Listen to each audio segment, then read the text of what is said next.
You have 1 week to sign the paper, or I will bury this house in liens until there is nothing left with your late husband's name on it. The voice belongs to a working man with rolled sleeves and sausage fingers wrapped around a coffee mug the size of a soup can. He leans across a plastic breakfast table in a roadside diner in the mountain town of Coldwater Pass, and he does not blink when he speaks. His name is Harlan Bunce. He weighs 240 pounds. He owns half the gravel trucks in Cedar County. The woman across from him is 68 years old, and her name is Delamie Carter. She is the mother of a son she has not seen in 4 years. She holds a ceramic mug in both hands. The mug is pale blue with a small chip on the rim. The diner has gone quiet, and the quiet has a shape. Somewhere in the back of the kitchen, the bell on the steam table rings once, and the sound is thin. A waitress in a green apron has frozen near the register with a carafe in midair. Please pray quietly for Delamie. Whisper a prayer that her courage today might become someone else's tomorrow. Amen and amen. Harlan slides out of the booth. He pulls a folded paper from his back pocket and drops it on the table. The paper is pink. He taps it twice with a thick finger and says she should bring her reading glasses next time so she can see what a real signature looks like. Delamie reaches for the paper. Her hand is thin, and the gold ring on her third finger has worn so smooth it looks almost new again in the dim diner light. She smooths the paper out and reads it once. Her eyes go back to the top and start again. Harlan sits back down because he wants her to read it twice.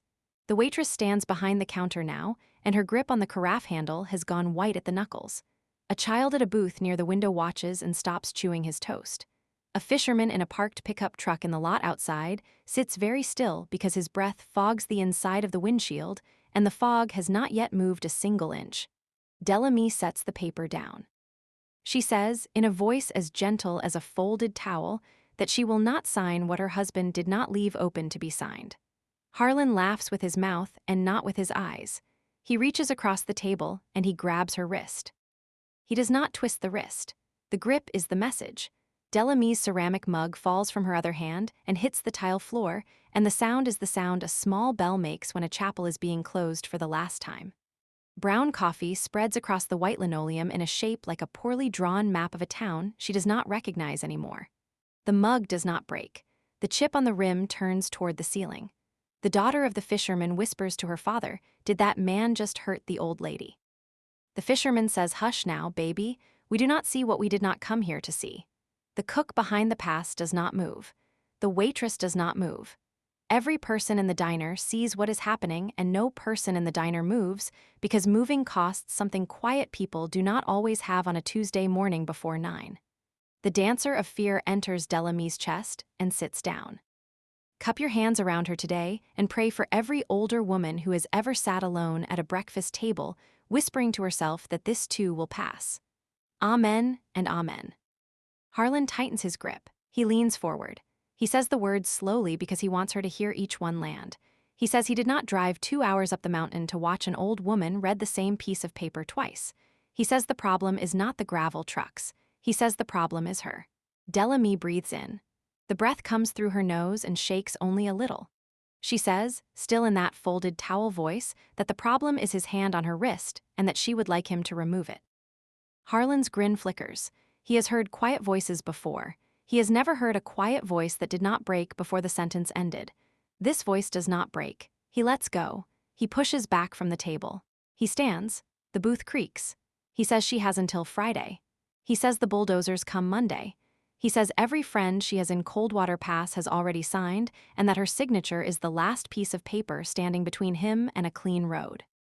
Then he walks toward the door with both hands open at his sides, because open hands are how men like him walk when they want everyone to know there was nothing to see. Please pray for the women in diners and the mothers who read pink papers over cooling coffee and choose not to sign. Amen and amen. Then a sound comes through the diner door that does not fit the room.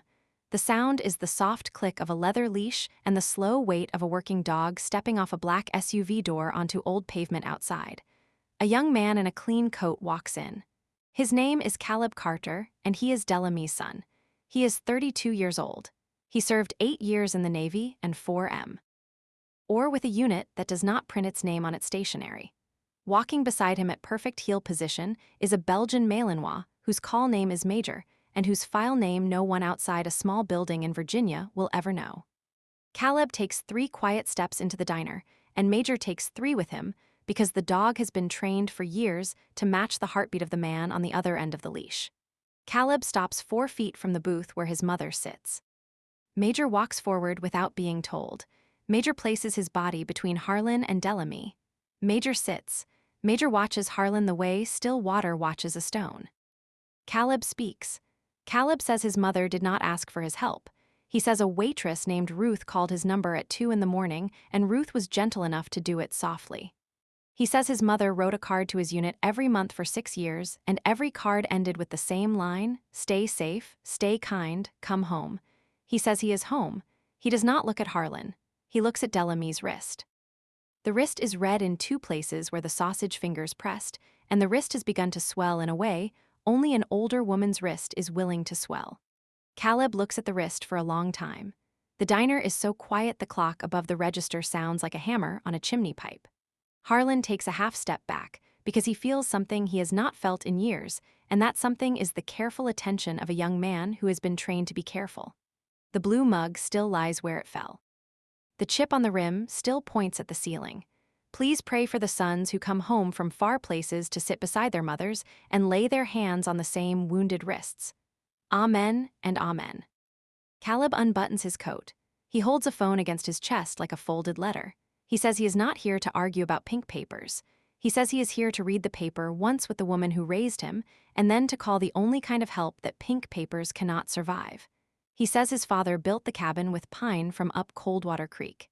He says his father poured the foundation in a week of rain.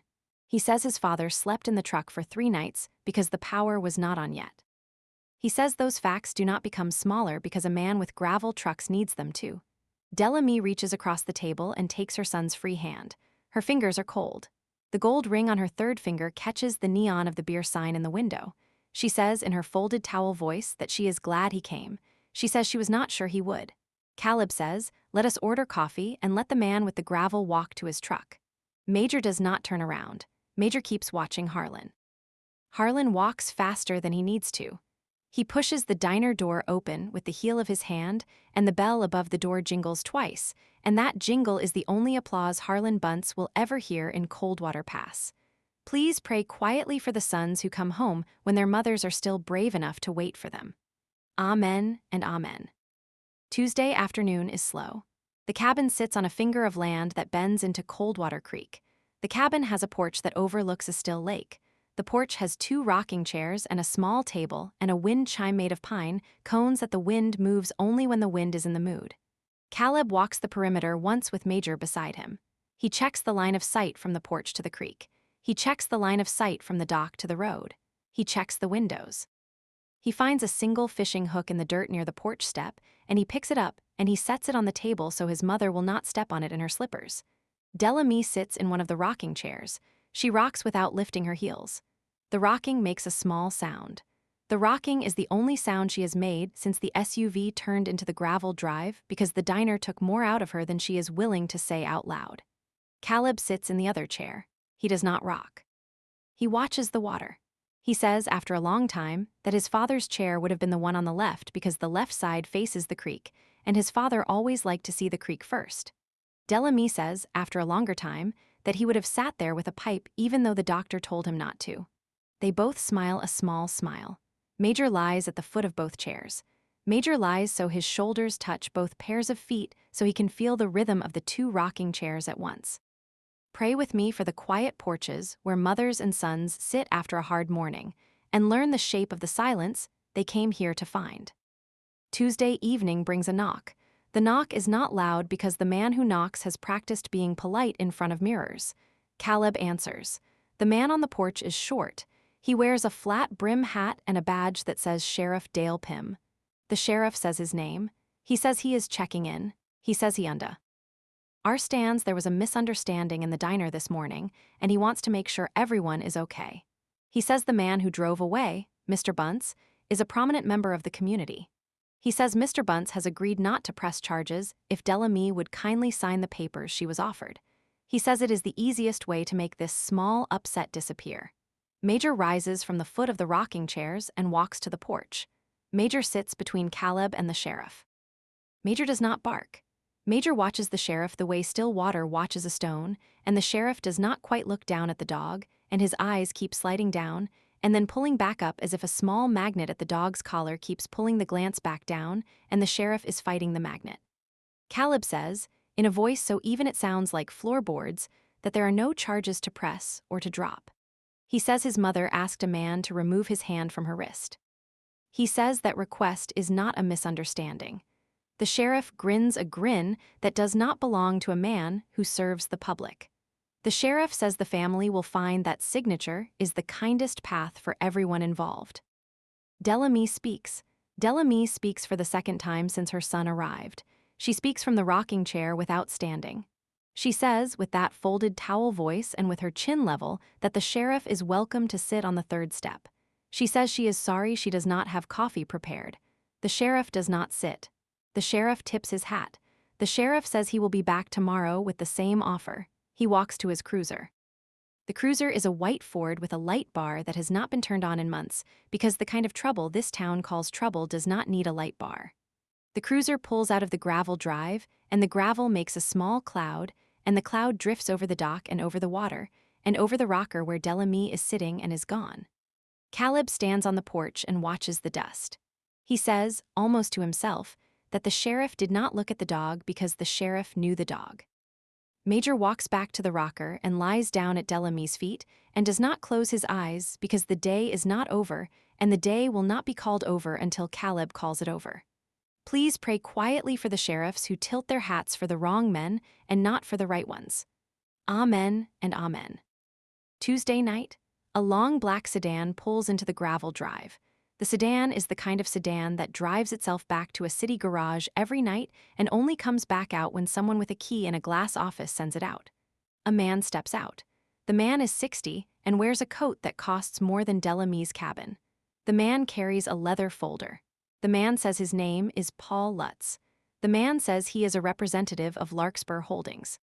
The man says Larkspur is sorry about this morning and would like to offer Delamie a cash settlement in addition to the easement. He opens the leather folder. Inside the folder is a printed sheet with a number on it that would make any small-town grandfather weep. Caleb does not look at the number. Caleb looks at the man.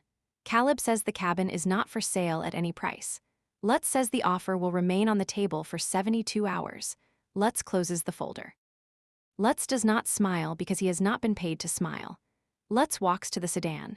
The sedan pulls out of the drive, and the sedan does not kick up a gravel cloud because the sedan drives slowly and carefully for a reason. Delamie says, in her folded towel voice, that she would like the offer folded into a paper airplane flown back to the glass office it came from. Caleb says, Mother, paper airplanes are for children. Delamie says, Son, then we will let this folder age into a kind of paper the wind will not want. Please pray for the men in long black sedans who carry leather folders to porches at 9 at night and think that money heals what hands have hurt. Amen and amen. Wednesday morning. The cold air touches Delamie's cheek when she picks up the morning paper from the gravel drive. The cold makes her skin prickle, and the cold makes her glad she is still alive to feel it. Caleb is already up. He reads the paper. The paper has a small piece on page 4 about a gravel survey being conducted along Coldwater Creek for a proposed scenic byway that will not be built. The article says the survey is being funded by a private donor. Caleb photographs the article with his phone. He photographs the back of his mother's hand with the gold ring on the third finger. He photographs the chipped blue mug set on the porch rail. He says a man once told him in a classroom in Virginia that a working photograph is a witness who never sleeps. The major lifts his head when he hears the camera click, and his ears soften by a small amount because the dog has decided that this morning is not a morning that ends in work. Please pra. Why for the sons who gather small witnesses before dawn and lay them out on the porch rail like a dinner, the morning will eat. Wednesday is when Ruth does the second brave thing of the week. Ruth does not call the sheriff. Ruth does not call a paper. Ruth opens her own phone at the end of her shift, and she opens her own camera roll, and she finds the short video she took with her free hand while her other hand was holding a carafe. The video is 34 seconds long. The video shows a man leaning across a table. The video shows a smaller hand reaching for a paper. The video shows a thick hand closing around a thin wrist. The video shows a blue mug falling, and the sound it makes, and the coffee spreading like a poorly drawn map of a town, Ruth does not recognize anymore. Ruth does not post the video right away. Ruth sits in her car in the diner parking lot for 27 minutes. Ruth cries. Ruth is a woman in her late 40s with a daughter in the 7th grade and a husband who works the night shift at the lumber mill. Ruth knows what it costs to lose a job in a town the size of Coldwater Pass. Ruth posts the video anyway because her mother taught her that a true thing that is not spoken out loud becomes a lie. The caption under the video says, "This happened this morning, and no one stopped it." By Thursday breakfast, the video has crossed 3,000 views.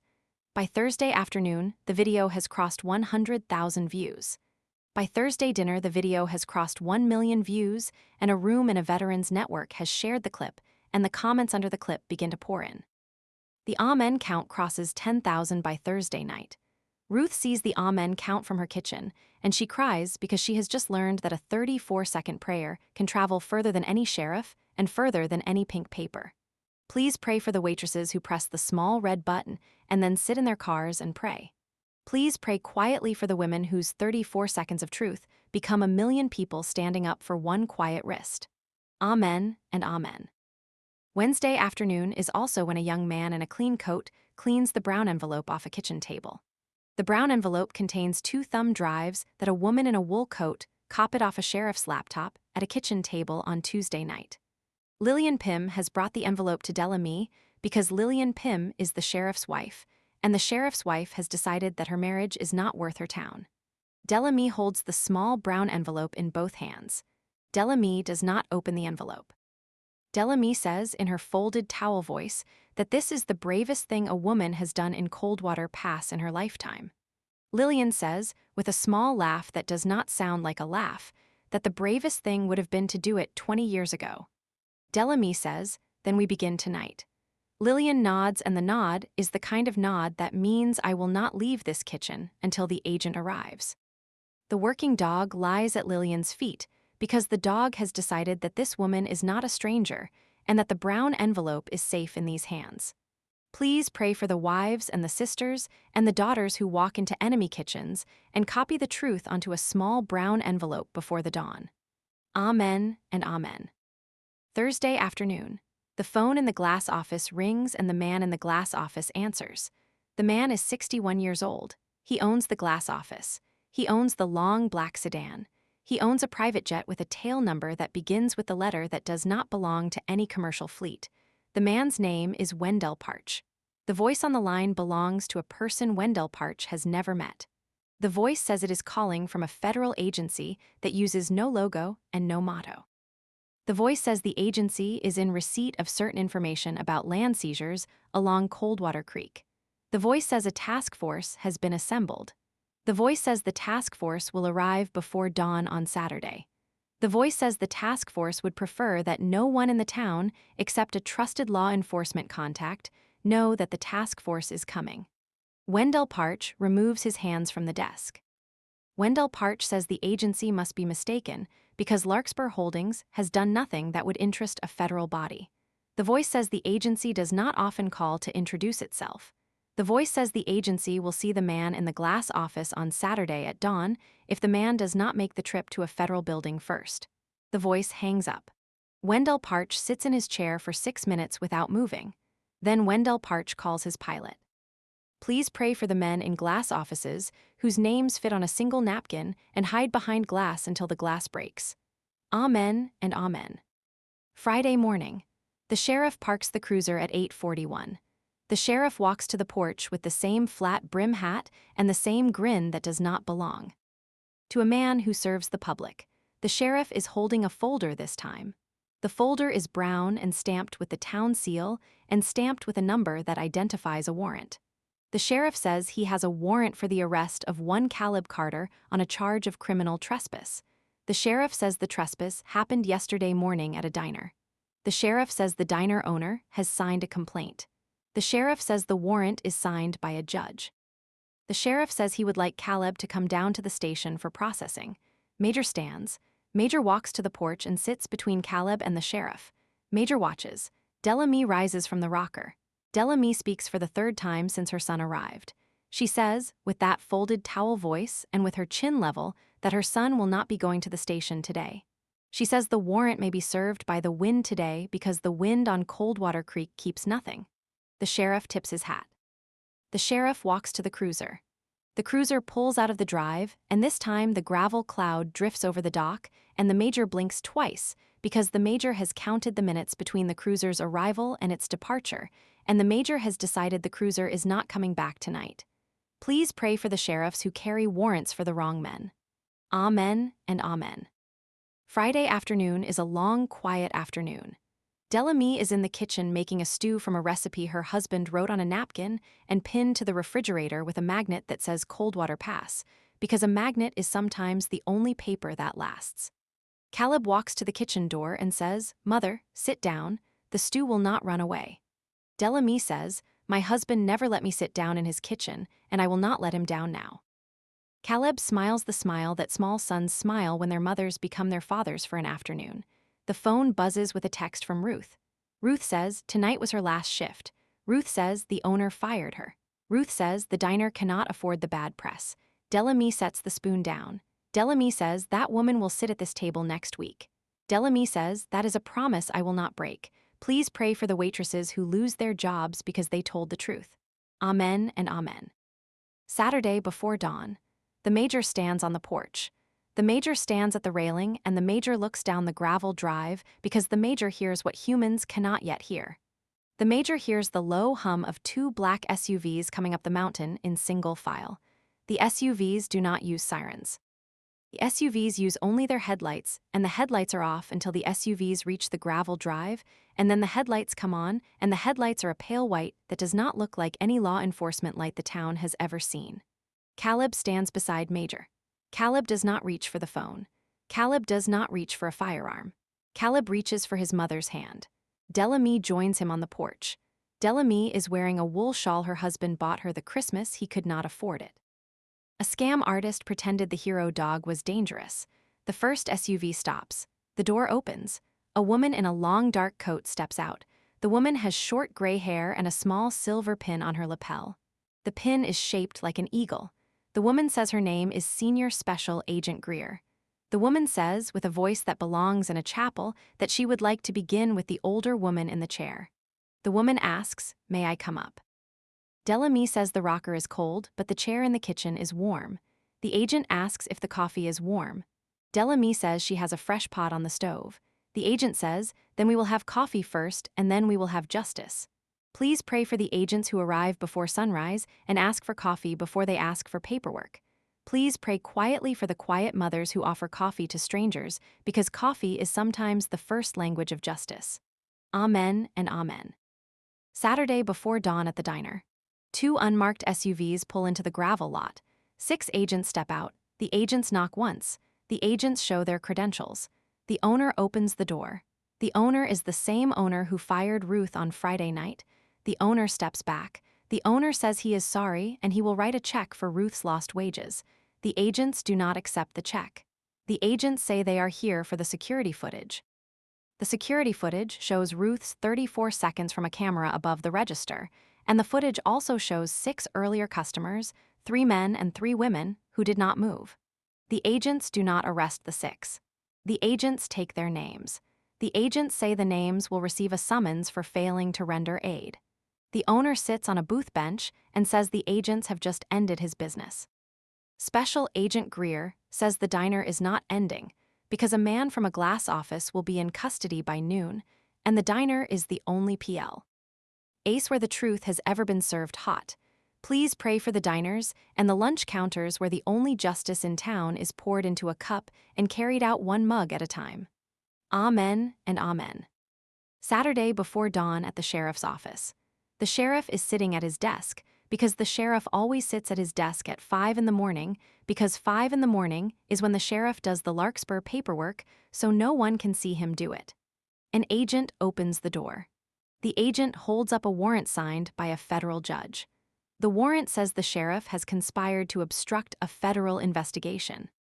The warrant says the sheriff has accepted payment from a private party to influence a public process. The agent says the sheriff will be walked out of his own station in handcuffs that are not too tight because the agent has been trained that a man's dignity is the last thing you take. The agents walk the sheriff through the front door in front of his own deputy. The deputy stands against the wall and says nothing because the deputy has been waiting for this morning for years, and the morning has finally come. Please pray for the deputies who stand against the wall while the door is opened. Please pray quietly for the sheriffs who learn too late that the badge fits both ways. Amen and amen. Saturday before dawn at the Cedar Airstrip. The office of Larkspur Holdings has sent a man to warm up the engines of a private jet whose tail number begins with a letter the FAA does not track. The jet belongs to Wendell Parch. The jet is being warmed up at the south end of the lake because the south end of the lake is the only flat strip of country for 3 counties that belongs to a man named Captain Donat Riems. The first SUV arrives on the taxiway with 2 agents who step out with the same calm that Special Agent Greer brought to the coffee. One agent walks to the ladder. The agent says, "Captain, please set the parking brake and remove the key."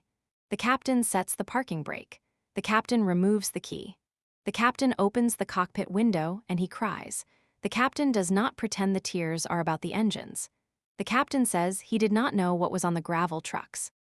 The agent says the captain will be taken to a federal building in a county seat where his bond will be set by a magistrate who will not know his name. The jet sits on the taxiway with its engines cooling and its door open and its carpet empty. Please pray for the pilots who warm engines for men in glass offices and learn too late that the engines cannot take them where they need to go. Amen and amen. Saturday at the cabin. Special Agent Greer sits at the kitchen table. The agent has a small leather folder and a tablet. The tablet shows the survey maps that Lillian Pym copied weeks ago through quiet Tuesday evenings and Wednesday mornings. The maps show a line that runs through Delamy's garden and through the corner of the cabin's porch, and through the place where Delamy's husband is buried under a small stone with his first name, and the year he was born and the year he stopped. The maps also show 3 other lines that run through 3 other properties where 9 families have already signed. The lines all meet at a single point that is marked with a small black square. The black square is the location of a proposed interchange for a scenic byway that is not being built. The interchange will be built because the interchange is the reason for the gravel trucks. The interchange will be built because Wendell Parch has a contract with a road building company that is owned by a man whose daughter Wendell Parch's son is engaged to marry, and that fact has been a secret for 3 years. Special Agent Greer says the contract is in a filing cabinet in a warehouse 4 hours south, and the contract is the kind of contract that makes the front page of the paper for a week and then disappears unless someone keeps the paper. Delamy says in her folded towel voice that she will keep the paper. The agent says, "Ma'am, we will keep the paper." Delamy says, "Then we will keep it together." The major rests his chin on Caleb's boot because the dog has decided the conversation is winding down, and so the dog will hold the man he guards in one quiet gesture. Please pray for the agents who sit at kitchen tables and ask to see the pink papers and then place the pink papers in clear folders, because the clear folder is sometimes the first kind of justice. Amen and amen. Saturday afternoon. Wendell Parch is taken into custody at a federal building 4 hours south. The agents who take him do not march him past reporters because the building has no reporters yet. Wendell Parch is read his rights in a small room with no window. Wendell Parch is shown the warrant. The warrant lists 11 counts. The warrant lists conspiracy, wire fraud, obstruction of a federal investigation, racketeering, money laundering, bribery of a public official.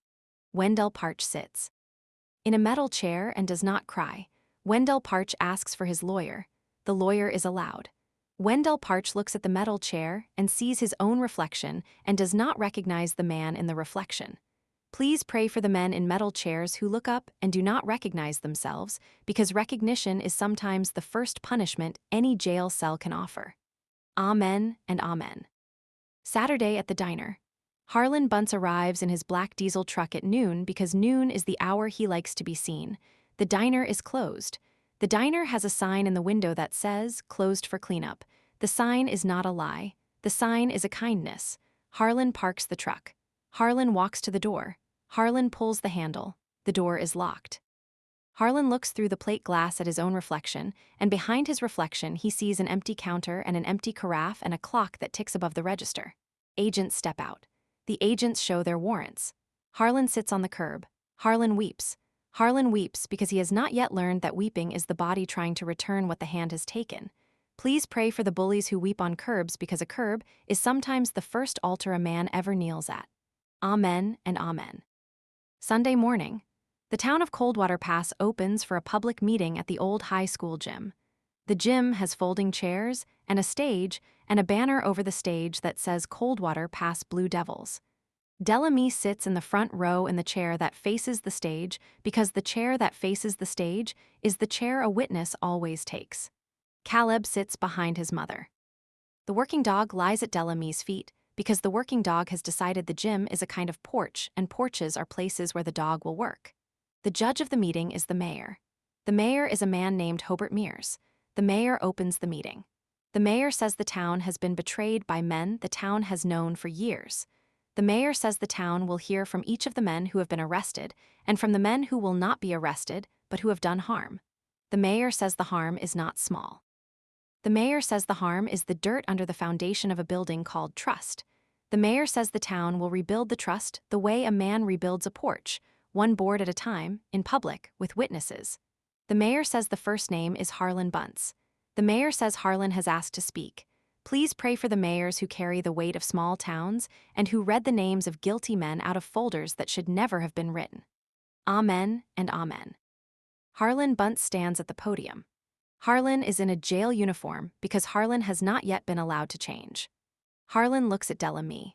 Harlan does not look at the working dog because the working dog is on the floor at Delamie's feet, and the working dog is watching Harlan with the same quiet attention he gave him in the diner, and the attention has not changed because the attention never changes when a working dog has been trained that the man is still the man. A scam artist pretended the hero dog was dangerous. Harlan says his name. Harlan says he is sorry. Harlan says his father taught him to take what he wanted, and his father was wrong. Harlan says he grabbed a woman's wrist because he believed a wrist was smaller than a hand. Harlan says, with a voice so small the back row can barely hear it, that he would like to repair every damaged property on Coldwater Creek with his own hands and at his own cost. Harlan looks at Delamie and says, "Ma'am, I will lay a new porch on your cabin if you will let me." Delamie says in her folded towel voice that she will think about it. The room breathes.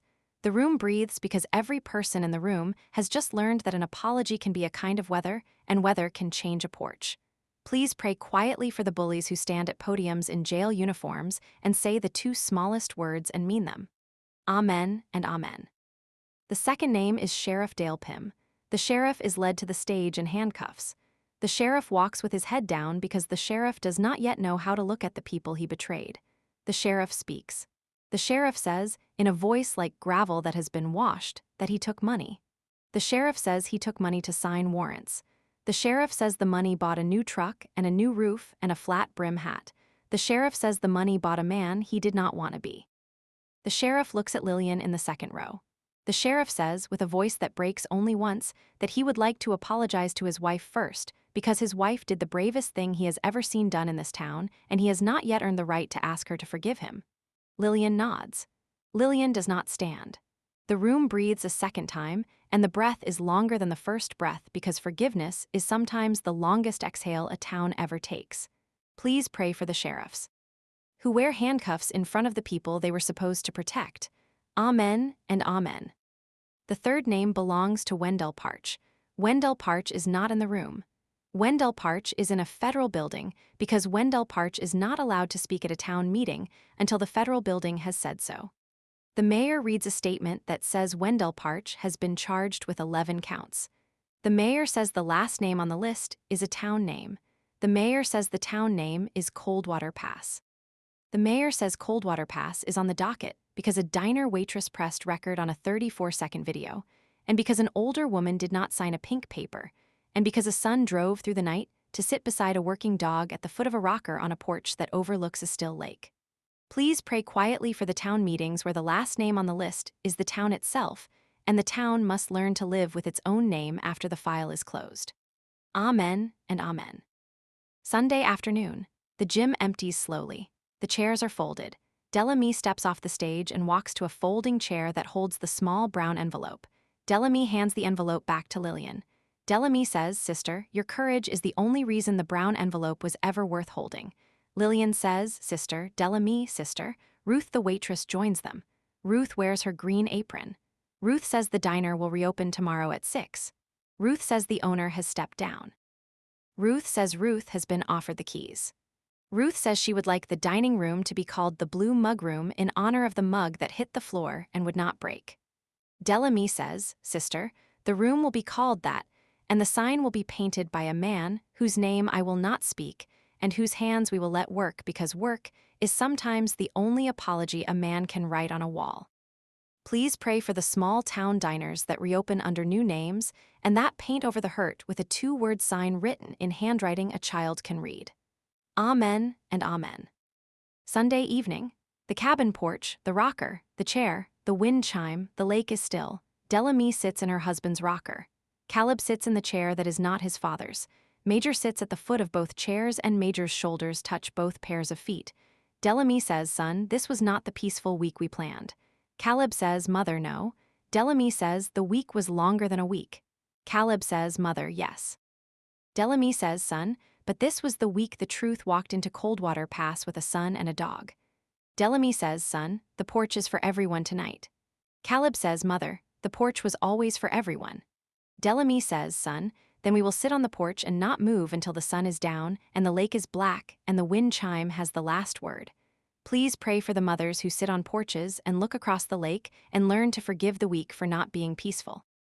Please pray quietly for the sons who sit beside their mothers and remember the fathers whose chairs still creak in the wind. Amen and amen." The working dog rises from the foot of both chairs. The working dog walks to the other side of the porch. The working dog lies down at the feet of 4 children who have been watching from across the street. The children have been waiting for permission to come to the porch. Delamie lifts a hand and says, "Come on over, the porch is for everyone tonight." The children climb the 3 porch steps. The children sit on the porch boards near the working dog, and the dog does not rise because the porch has just become a sacred space, and the dog has decided that the porch will not be ruined by standing.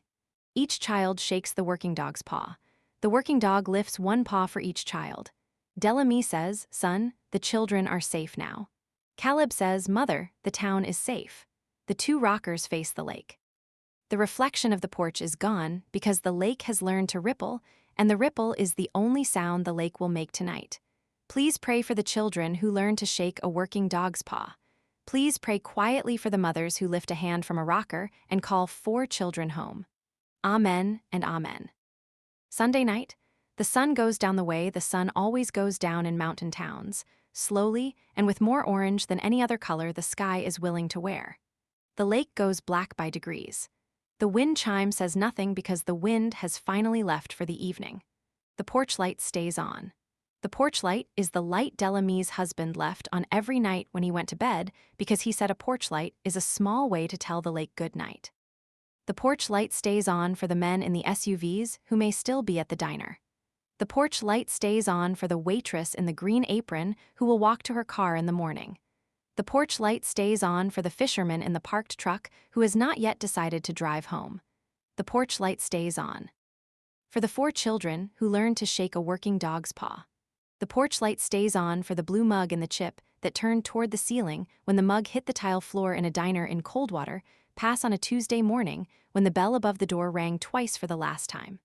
Please pray quietly for the porch lights that stay on after the lights in the cabin are out. Please pray for the porch lights that stay on for every quiet person in the dark. Amen and amen. If this story lifted the weight off your chest for a small breath, would you press the small red button and share it with someone who needs hope tonight? A single share on a single screen is sometimes the first porch light in a town no one has visited in years. Please pray for the quiet mothers and the patient sons. Please pray for the K9s who carry the weight their handlers cannot yet speak. Please subscribe to the channel for more stories of quiet courage. Please ring the notification bell so this family can keep coming back in another town for another week and sit on another porch beside another father whose chair still creaks in the wind. Please write the word Amen in the comments as a sign that good will always overcome evil. The working dog is lying at the feet of 4 children on the porch tonight, and the children are smiling because the children are safe, and the porch is safe, and the lake is safe, and the diner will open at 6, and the waitress is ringing the bell above the door for the first time in a week, and the bell is ringing the way it has always rung in Coldwater Pass. The bell is ringing for truth. The bell is ringing for stillness. The bell is ringing for mothers and sons who refuse to sign pink papers over cooling coffee. The bell is ringing for diner waitresses who press record on the right morning and refuse to delete the right clip until the right agent walks through the right door. The bell is ringing, friend, for the man who wept on the curb because a curb was the first altar a man ever knelt at, and the kneeling was the first prayer a man ever truly meant. The bell is ringing because good will always overcome evil. The bell is ringing because light will always scatter the darkness. The bell is ringing, friend, because you are here and you have listened, and listening is the first quiet strength, and quiet strength is the first kind of standing firm, and standing firm is what a protector of those who cannot protect themselves does on a porch that overlooks a still lake at sunset in a town called Coldwater Pass. Please subscribe. Please share. Please write amen. Please ring the bell. Good will always triumph over greed and light will always scatter the darkness. Amen and amen. Amen and amen. A scam artist pretended the hero dog was dangerous. The truth went viral overnight. Amen and amen.